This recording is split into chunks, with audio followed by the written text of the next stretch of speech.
the red subscribe button right under the video and also the bell icon to get notification on any of our latest updates on the videos. Good day everyone, I hope you are having a fantastic day. Welcome to another tutorial of Smart Vehicles on the course Thermodynamics Engineering 1. So here we are having a question. So the question goes as follows.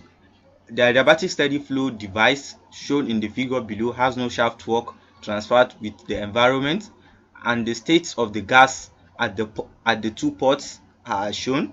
Please determine the mass flow rate per unit cross section, that is M1 divided by area, and the velocity of the fluid at section 1 and 2. Please determine whether the flow is from section 1 to section 2 or from section 2 to section 1. The gas can be modeled as an ideal gas with R. Look, this is the value of R and this is the value of the Cv. So here is our system. The gas is flowing from this port 1 to port 2. So we have been told that the gas is an ideal gas. So solution. So our fluid is equal to ideal gas.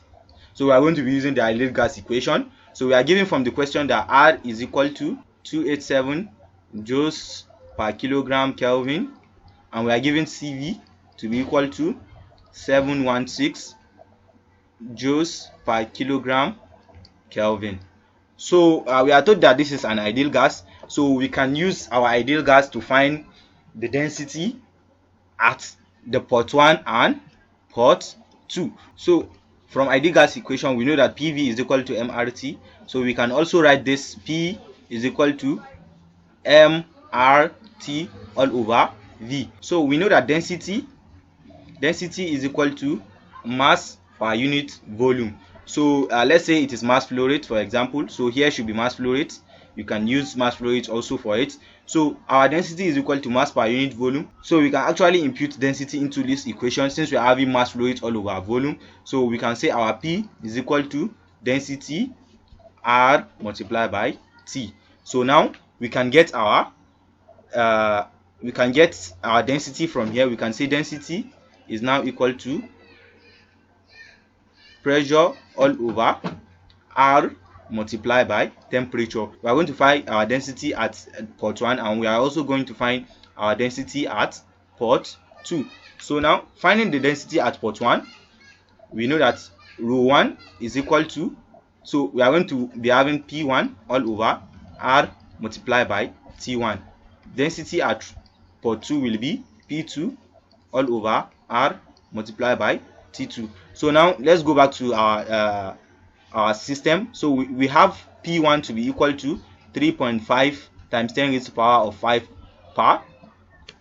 So we are given from the question, we are given that our P1, the pressure one, is equal to 3.45 times 10 raised to the power of 5 par. So in some question you might be given it in bar, you multiply it by 1.005 times 10 raised to the power of 5. So don't units, SI unit is the problem in thermodynamics, so you have to be very careful with your SI units. So here we are giving it straightforward. So here we are having our T1 to be equal to 450 Kelvin. So you might be giving it in degrees Celsius, you have to convert it to Kelvin. You just plus 273, that is you convert it to Kelvin. Be very careful with your SI unit because in thermodynamics you have to make use of your SI unit. If not, all your calculation will be rubbish. So our P2 is given as 6.895 times 10 raised to the power of 4 par. So this one we don't have to convert it, it's in par already. So we're having our T2 to be equal to 275 Kelvin. So this is also in Kelvin, we don't have to convert it. So we're having our P1 to be equal to 3.45 times 10 raised to the power of 5 divided by our R from the question. Our R is given as 287 multiplied by then our temperature, which is 450. So if you should press this very carefully in your calculator, we are going to get our first density to be equal to 2.6713 kilogram per meter cube. So always make sure that you write your units, is very important also. So in case you don't write your units, you are reducing your marks.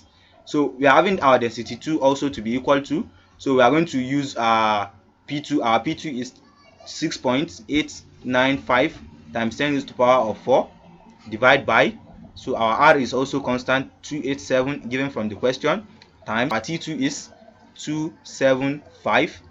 So this is equal to, if you should press this very carefully on your calculator, you are going to get 0.8734. so this is kilogram per meter cube. So this is our density 1. Our density 1 is given as our density 1, we have 2.6713, and our density 2 is equal to 0.8734. so now let's proceed with finding the value of our velocity. So now from mass flow rate, we know that mass flow rate is equal to rho AV. We can say mass flow rate 1 is equal to rho, we can say is equal to rho 1 A1 V1, and mass flow rate 2 is equal to rho 2 A2 V2. So now, since it's a continuous flow, we can say our area 1 is equal to the area 2. So this, we can actually equate both equations together. So equating both equations, we are going to have rho 1 A1 V1, which is equal to rho 2 A2 V2. So now, since they are both equal to this, they are both equal to each other, we can say A will go with A. Since it's a continuous flow, density 1 V1 is equal to density 2 V2. This equation that we make use of is because we are having a steady flow. So the mass flow rate is the same. That means M1 is equal to M2. So now we are having our rho 1 is equal to V1 and rho 2 is equal to V2. So now we are having our rho 1, we can say 2.6713. V1 is equal to 0.8734 V2. So from here we can make V2 subject of formula. So making V2 subject of formula, you simply divide this by this. So we are going to have, so making V2 subject of formula, we are going to have 3.0585 V1. So let's call this equation 1. So this is our equation 1. So now we've gotten one equation, so we have to look for the other equation so that we can get two equations, 2 unknown, and get our V1 and V2. So now for us to get our second equation, we are going to use steady flow equation. We are going to use the steady flow equation. So we are going to use the steady flow equation. So steady flow equation says that the Q minus work is equal to change in enthalpy plus change in potential energy plus change in kinetic energy. So now, looking at this question, we don't have a potential energy because we are not dealing with height, but we don't, and it is being given from the question that our Q is equal to 0, there is no work and there is no heat. Our heat is equal to 0 and our work is also equal to 0. You can see it here from the question. Let's go back to the diagram. You can see Q is 0 and work is also 0. So now our equation can be further reduced into, now we are going to have 0 is equal to change in H plus change in kinetic energy. So we know that this change in enthalpy can be written as H2 minus H1 plus our kinetic energy can be written as half V squared, which will be V2 squared minus V1 squared. So here, from here, we can get our second equation. So now, going back to the question, we can actually get our enthalpy, because enthalpy is given as Cp T2 minus T1. So instead of writing this equation, we can quickly substitute it with this equation. Change in enthalpy, which is change in H, is given as Cp T2 minus T1. So we are not given Cp from the question, but we know that Cp is equal to R plus Cv. We are just given Cv from the question alone. From the question, we are given our Cv and R. So we are going to get our Cp from that. So now Cp is equal to, our R from the question is given as 2 287 plus our CV is given as 716. So if you sum this together, we are going to have 1003 joules per kilogram Kelvin. So this is what we are having as our Cp. So we can quickly substitute it in the steady flow equation. We are having 0 is equal to, instead of putting change in H, we are going to put Cp T2 minus T1 plus half V2 squared minus V1 squared. So now we have our Cp. 0 is equal to 1003 open bracket T2 minus T1 plus half V2 squared minus V1 squared. So now all these are not in kilo. We have to convert them to kilo. So now we will divide our equation through by 1000. So we are having 1003 T2 minus T1 divided by 1000 plus 1 divided by 2 times 1000. We are going to have 2000 here, open bracket V2 squared minus V1 squared. So whenever you are using a steady flow equation, please always convert it to kilo before start solving your question. So here we can find the LCM. We can simply find the LCM. The LCM here is 2000. So here will be, here in this is so we are having 2 multiplied by this, we are having 2006 T2 minus T1. Here we are having is equal to 0 plus V2 squared minus V1 squared. So now we can cross multiply. This will go with this. So we are having 0 is equal to 2006 T2 minus T1 plus V2 squared minus V1 squared. So now as you can see, we are having our T2 and T1 from, it is given from the question. We can quickly substitute. We are going to have 0 is equal to 2006 open brackets. So the value of our T2 from the question is given as 275 minus, and our T1 is 450 plus open bracket V2 squared minus V1 squared. So if you should press this very carefully in your calculator, you are going to get minus 351050 plus V2 squared minus V1 squared.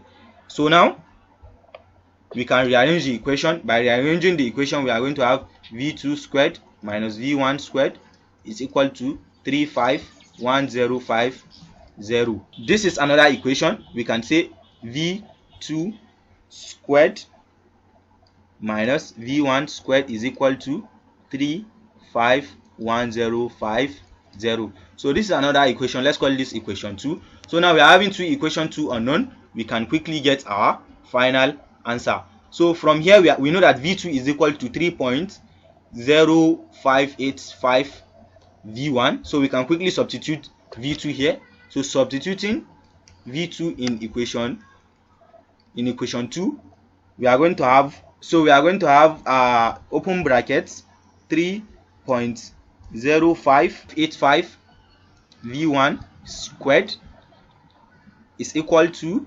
minus V1 squared is equal to 351050.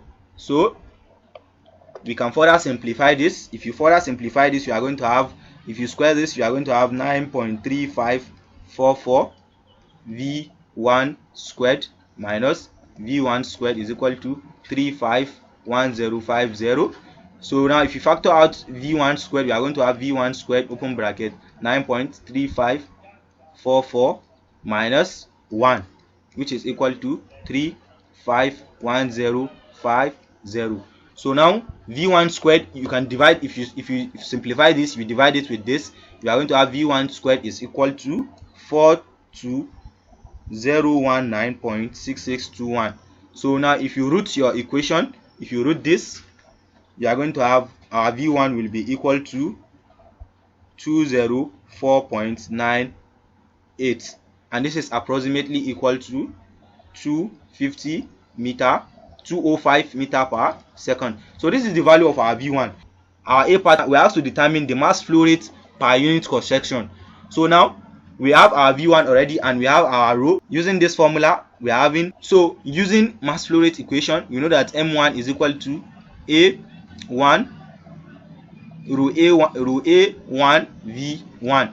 So now we can actually say mass flow rate 1 divided by A1 is equal to rho 1 V1.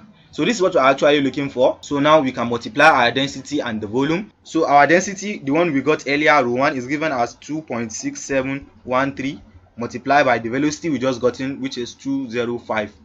So now our mass flow rate divided by area, A1 is equal to 547.616. if you should press it very carefully in your calculator, and this is approximately equal to 548 kilogram per meter squared second. So this is the value. This is all for the A part of the question. We've gotten our mass flow rate per unit cross section. So let's quickly dive into the B part. So now if you enjoyed the video, please you can click on the like button and you can subscribe to our YouTube channel. So now let's quickly solve the B part of the question. We are asked to determine whether the flow is from section 1 to section 2 or it is from section 2 to section 1. So the B part of the question, we are asked to find the direction of the flow, whether it is from section 1, whether it is from section 1 to section 2 or from section 2 to section 1. So for us to determine this, we have to apply the second law of thermodynamics. Second law of thermodynamics. So second law of thermodynamics, the one talking about entropy, which is our S, which is entropy. So it is talking about the disorderliness of a system. So it says that when the change in entropy is always greater than 0 in the direction of flow, and it is reversed the case. So that means if our flow is from section 1 to section 2, our entropy will be greater than 0 in this section. If our flow is from section 2 to section 1, the change in entropy will be greater than 0. So now let's quickly write the formula of the change in entropy. So the formula for change in entropy, let's start from section 1. From section 1, let's test for section 1 to section 2. So let's quickly test for section 1 and section 2. So testing for section 1 and section 2, change in entropy is equal to Cp ln of, so it will be final temperature divided by initial temperature. So our final temperature here is T2. We are having T2 all over T1 all over minus R ln of P. So it is final divided by initial. So our final here is also P2 all over P1. So this is the formula for finding the change in entropy. Imputing our value, our change in S is equal to, so our change in entropy now is our Cp, we have 1003 ln of, so T2, our T2 is given as 275 divided by 450 minus our R, which is 287 ln of, open bracket, our P2, which is 6.894 times 10 raised to the power of 4 divided by our P1, which is 3.45 times 10 raised to the power of 5. So if you press this very carefully on your calculator, this part, you are going to get minus 493.9539 minus, open bracket, if you should press this, you are going to get minus 462.158. So now minus, it will be plus. So if you plus this plus minus 49, this thing plus this, you are going to get your final answer to be equal to minus 31.7955 joules per kilogram Kelvin. So this is our change in entropy from section 1 to section 2. So now you can see that changing our entropy is not greater than 0 because it is having a negative value. So this is not valid. Our direction of flow is not in that direction. So now let's check for from section 2 to section 1. Let's see whether our distance is flowing from point 1 to point 2. So now it will be the reverse the case. I told you that changing entropy will be equal to Cp. So now instead of T2 over T1, it will be T1. It will be final minus initial, final divided by initial. Our final now is S1 and our initial now is S2. So now it will be T1 all over T2. So don't forget, here we are having ln plus minus R ln of final all over initial, which is P1 all over P2. So that's just the difference between the two equations, the final and the initial. The final will be at the top and the initial will be at the down for temperature and pressure. So now let's quickly compute this. Our C is, we're having 1003 ln of open brackets 450 all over 275 minus R, which is 287 ln of, we are going to have this to be 3.45 times 10 raised to the power of minus 5 all over 6.894 times 10 raised to the power of 4. So if you compute this using your calculator very carefully, you are going to get your change in S to be equal to 493.954 minus 462.158. So now if you subtract this from this, you are going to get 31.795. So you can see that the entropy, the change in entropy is the same thing, but one is having a negative value and the other is having a positive value. So you can see that our change in S is greater than 0 in this direction of flow, which is from section 2 to section 1. So here now we can conclude that our flow